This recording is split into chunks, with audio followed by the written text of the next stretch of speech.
National Weather Service in Milwaukee Sullivan has issued a tornado warning for southwestern Walworth County in southeastern Wisconsin, southeastern Rock County in south-central Wisconsin, until 3:45 p.m.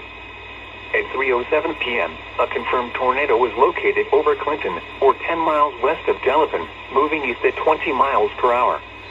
Hazard: County in southeastern Wisconsin, southeastern Rock County. Tornado near Clinton.